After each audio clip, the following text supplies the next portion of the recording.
Halo, Assalamualaikum warahmatullahi wabarakatuh. Kali ini kita bakal bahas soal SKB, seleksi kompetisi bidang, mengenai untuk guru PPKN, CPNS maupun PPPK. Seperti biasa ada soal dan juga ada pembahasannya, nanti kita jawab bareng-bareng. Soal pertama, azas yang didasarkan pada kekuasaan atas daerahnya, yaitu Asas itu ada tiga kalau dalam hukum internasional. Ini A, B, C. Dalam perjanjian internasional D dan E.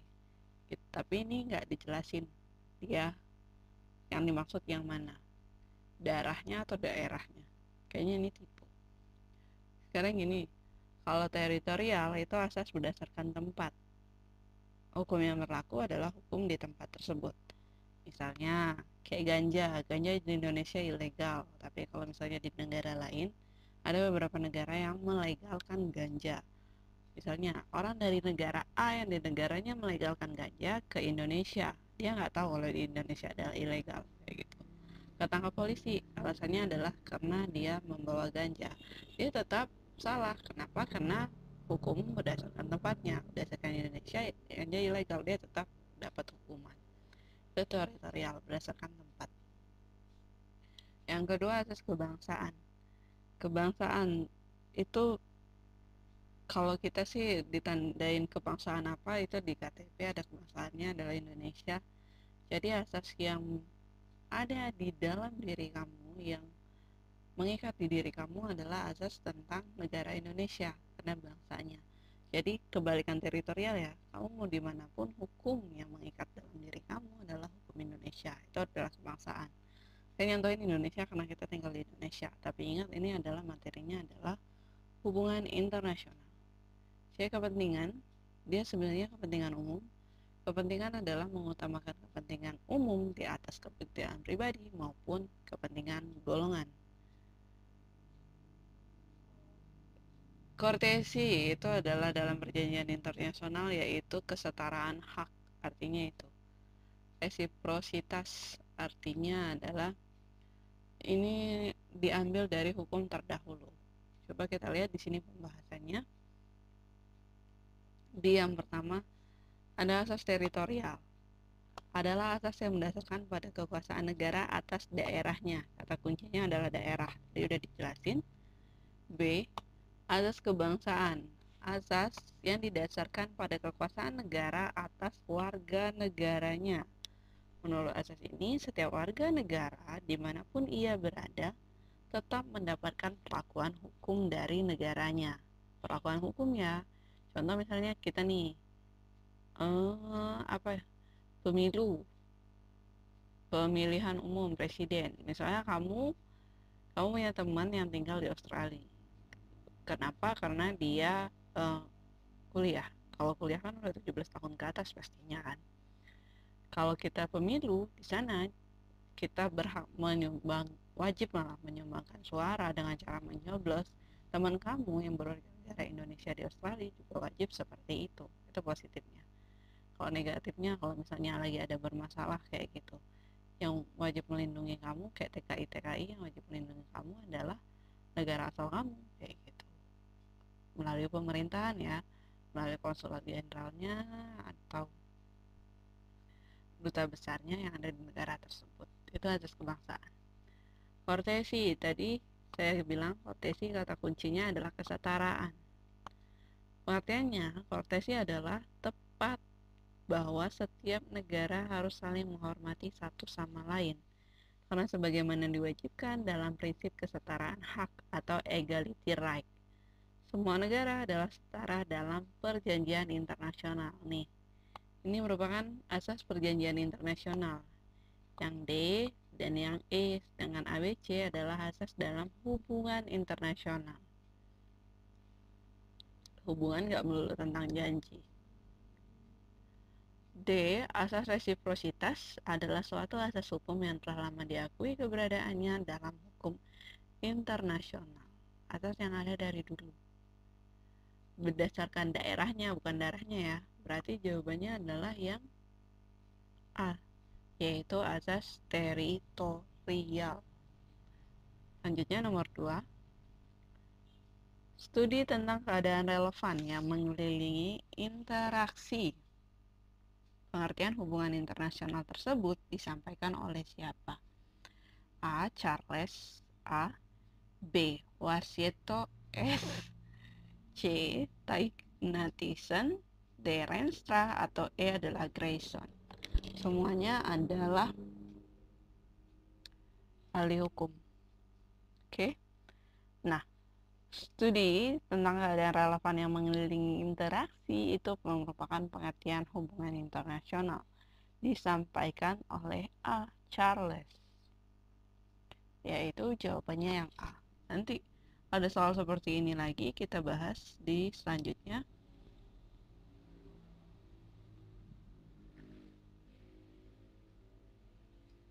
Selanjutnya soal nomor 3. Cabang ilmu pengetahuan yang baru serta mempelajari sejarah dari politik internasional. Mempelajari sejarah dari politik internasional. A. Hubungan internasional. B.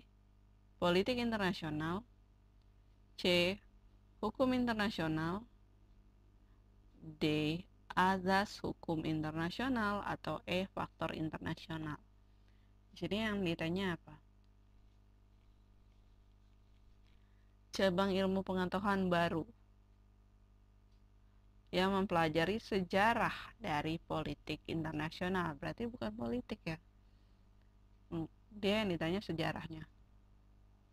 Berarti bukan politik. Politik adalah segala usaha untuk mencapai tujuan, baik maupun buruk. Kalau tujuannya tercapai itu namanya politik. Makanya ada black campaign, politik hitam. Itu adalah salah satu cara dari politik kayak gitu. Hukum internasional. Hukum adalah aturan yang berlaku. Dia nanyanya ilmu pengetahuan, berarti bukan hukum. Azas hukum. Kalau azas itu kayak kebangsaan, azas reciprocity, equality, dan yang lain-lain. Atau faktor internasional, nggak nyambung sama sekali kalau faktor. Nah, jadi jawabannya itu adalah hubungan internasional mempelajari topik yang berkaitan dengan tema politik, ekonomi, sosial, dan budaya dalam interaksi antara negara-negara di dunia. Hubungan internasional itu melibatkan pendekatan teoritis yang tujuannya menjelaskan bagaimana sistem internasional itu bekerja. Jadi jawabannya yang A. Soal nomor 4. Kerjasama meliputi berbagai bidang kecuali A. Politik, B. Hukum, C. Perdagangan, D. Ekonomi, atau E. Kemanusiaan. Kecuali ya yang ditanya.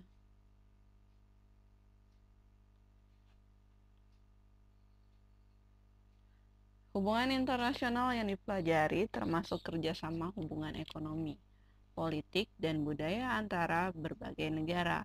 Dan antara negara ini dengan organisasi internasional, hubungan internasional terjadi. Misalnya, dengan perdagangan antar negara, berarti perdagangan benar. Oke, tadi juga disebutkan ekonomi, politik, dan juga budaya. Ekonomi masuk ya. Politik juga masuk. Kemanusiaan, udah nggak? Atau kerjasama keamanan seperti pengamanan perbatasan dari kejahatan seperti pembajakan dan penyeludupan. Oke. Penyeludupan, pembajakan, penyeludupan. Kalau kemanusiaan, kira-kira masuk nggak? Atau hukum? Aduh, ditandain semua, jadi bingung. Jadi ada dua yang tersisa di sini, hukum dan juga kemanusiaan. Kalau kerjasama internasional, kalau kemanusiaan itu pasti ya, kayak misalnya apa sih organisasi manusia, WHO, kesehatan, kayak gitu pasti antar sama manusia.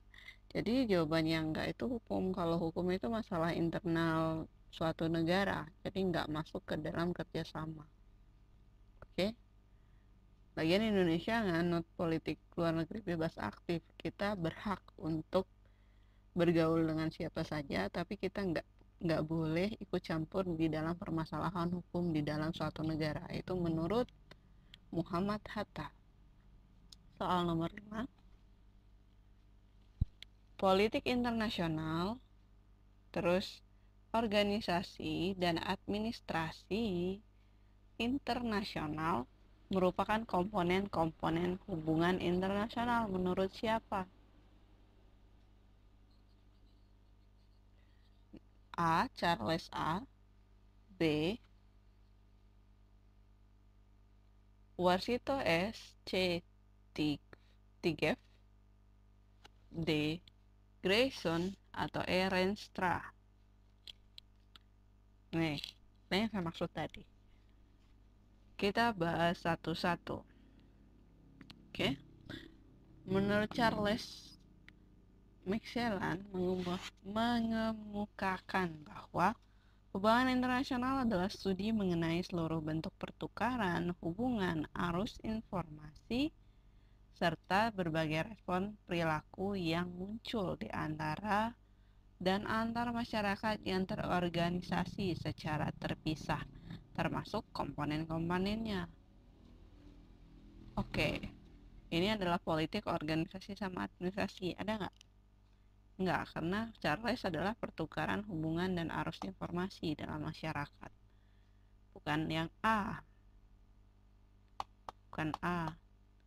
B. Warsito. Menurut Warsito Sunario, hubungan internasional itu merupakan studi tentang interaksi antara jenis-jenis kesatuan sosial. Bukan yang dimaksud ya. Terus yang C. Tigef Natelson. Hubungan internasional adalah bagian dari ilmu politik, oleh karena itu komponennya hubungan internasional sendiri tidak lepas dari politik internasional, organisasi, dan administrasi internasional serta hukum internasional. Politik internasional, organisasi, dan administrasi. Masuk nggak? Masuk. Berarti jawabannya yang C. Grayson nggak ada hubungannya ini. Hubungan internasional menurut Grayson nggak ada. Kalau menurut rencana strategi pelaksana politik luar negeri atau Renstra, hubungan internasional itu hubungan antar bangsa dalam segala aspeknya untuk mencapai kepentingan nasional negara tersebut. Jadi dari pilihan jawaban yang benar yang C. Tigef. 6. Dokumen untuk mencatat persetujuan yang bersifat sementara. A. Modus vivendi, B. Konvenan, C. Deklarasi, D. Charter, atau E. Konvensi. Di sini dijelasin. Modus vivendi itu merupakan dokumen untuk mencatat persetujuan internasional yang sifatnya adalah sementara sampai berhasil diwujudkan perjumpaan yang lebih permanen, rinci, dan sistematis serta tidak memerlukan ratifikasi. Ratifikasi itu pengesahan karena ada 3 ya tahapannya. Apa? Perundingan, penandatanganan, dan pengesahan. Yang kedua, ini jawabannya A sih, ketahuan kan? Konvenan itu adalah hal yang harus dilakukan oleh debitur atau nasabah kredit bank. Dia lebih kayak perjanjian gitu, tapi di bank. Deklarasi kan deklarasi Bangkok yang menghasilkan ASEAN. Deklarasi itu kayak penyampaian secara lisan. Kemerdekaan dideklarasikan kayak gitu. Diucap. Charter adalah salah satu jenis perjanjian. Piagam yang berbentuk piagam. Contoh piagam Jakarta namanya adalah Jakarta Charter. Konvensi. Kalau ini semua ngebahas hubungan internasional kan, berarti konvensi di sini adalah perjanjian multilateral. Tapi kalau konvensi ngebahas konvensi dan konstitusi, konvensi itu artinya adalah hukum dasar tidak tertulis atau kebiasaan. Jadi jawabannya yang A. Soal nomor 7. Perjanjian yang dilakukan lebih dari dua negara, yaitu perjanjian lebih dari dua negara. A. Bilateral. B artinya dua. Jadi bukan ini. Ini kan lebih. B. Multi. Multi artinya banyak. Perjanjian multi artinya banyak. Kalau lebih dari dua kan artinya banyak. Berarti yang B. Kalau C. Internasional. Internasional berarti perjanjian dilakukan oleh negara-negara di dunia. Antar negara nggak ada perjanjian antar negara. Nah, yang ada itu antar bangsa. Antar bangsa sama aja kayak bilateral. Jadi jawabannya adalah yang B, multilateral, banyak negara. 8. Wakil diplomatik yang pangkatnya lebih rendah dari duta besar. Dubes ya, atau kalau kita ke dubes, kedutaan besar, yaitu pemimpinnya disebut duta besar. A. Duta. Ada duta besar, ada duta aja. Apakah ini petunjuk? B. Kuasa usaha. C. Duta besar. Ya, duta besar sama duta besar bukannya sama. Kenapa yang C pilihannya ini? D. Atase. Atase enggak ya. Atase itu adalah perwakilan biasanya bidang tertentu. Kalau Indonesia kayak atase perdagangan kayak gitu. Kuasa usaha tetap. Nah, kalau tetap itu pasti besar. Ada kuasa usaha, ada kuasa usaha tetap. Kita lihat pembahasannya. Oke, di sini dijelasin satu-satu. Duta atau gerzan adalah wakil diplomatik yang pangkatnya setingkat lebih rendah dari duta besar. Jadi jawabannya A. Tapi kita lihat dulu jawaban yang lain. B. Kuasa usaha adalah seorang diplomat yang mengepalai sebuah kedutaan besar. C. Duta besar atau lengkapnya duta besar luar biasa dan berkuasa penuh adalah penjabat diplomatik yang ditugaskan ke pemerintahan asing berdaulat atau ke sebuah organisasi internasional untuk bekerja sama sebagai pejabat mewakili negerinya. Duta besar itu biasanya ditaruhnya di negara. Karena ada kedubes, ada konsulat jenderal. Kayak gimana ya? Nanti bahas konsulat jenderalnya. Beda penempatan aja. Nanti dibahas kalau ada soalnya, oke? D. Atase. Tadi saya bilang atase itu hanya perwakilan tertentu. Di sini atase adalah ahli-ahli dalam bidang tertentu yang diperbantukan pada sebuah kedutaan untuk mewakili sebuah negara dalam mengurus suatu bidang tertentu sesuai dengan keahliannya. Indonesia itu punya atase perdagangan. RRC apa RRT? Kuasa usaha tetap untuk kasus di mana persengketaan di dalam negara penerima menjadikan suatu negara tidak mungkin atau tidak bersedia untuk mengirim para agen berpangkat diplomatik yang lebih tinggi. Jadi jawabannya adalah yang A. 9. Tugas kekonsulan dalam bidang kebudayaan adalah apa?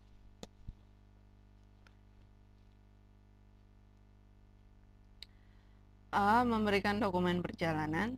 B. Bertindak sebagai sumber hukum. C. Mengawasi pelayanan pelaksanaan. D. Tukar-menukar pelajar. E. Mempromosikan kebudayaan. Sebenarnya di sini sudah jelas. Yang ditanya tuh tugas, bidangnya kebudayaan. Ya. Kalau kamu jawab yang A, memberikan dokumen perjalanan itu biasanya tugas administrasi, bukan yang A. Bertindak sebagai sumber hukum yang B, ini budaya bukan hukum. C. Mengawasi pelayanan pelaksanaan, enggak juga ya. Tukar-menukar pelajar. Pendidikan memang selalu dekat dengan kebudayaan, Kementerian Pendidikan dan Kebudayaan. Tapi kalau tukar-menukar pelajar lebih ke pendidikan bukan kebudayaan. Oke, kayak pasal juga 31 kependidikan, 32 kebudayaan. Kalau kebudayaan tugasnya adalah untuk kebudayaan. Jadi jawabannya yang E. mempromosikan kebudayaan. Soal nomor 10, soal terakhir untuk part ini. Mengurus hal-hal yang bersifat terbatas, yaitu tugas dari A. Konsul Jenderal, B. Konsul, C. Pembantu konsul, D. Perwakilan konsul, atau E. Perwakilan diplomatik. Jadi, seorang konsul atau konsul jenderal adalah pemimpin suatu konsulat. Konsulat dalam bahasa Inggris. Dia itu wakil resmi sebuah negara bertindak untuk membantu dan melindungi warga negaranya, serta memfasilitasi hubungan perdagangan dan juga persahabatan. Jadi jawabannya adalah yang B, pembantu konsul. Karena kalau pemimpin itu biasanya kan ngurusin semuanya. Sedangkan di sini adalah mengurusi hal yang bersifat terbatas. Jadi jawabannya yang C. Oke. Ini konsulat jenderal itu pemimpinnya, pembantu konsul yang membantu di dalam kantor konsulat jenderal. Udah, sekian dulu. Kita lanjut nanti. Wassalamualaikum warahmatullahi wabarakatuh.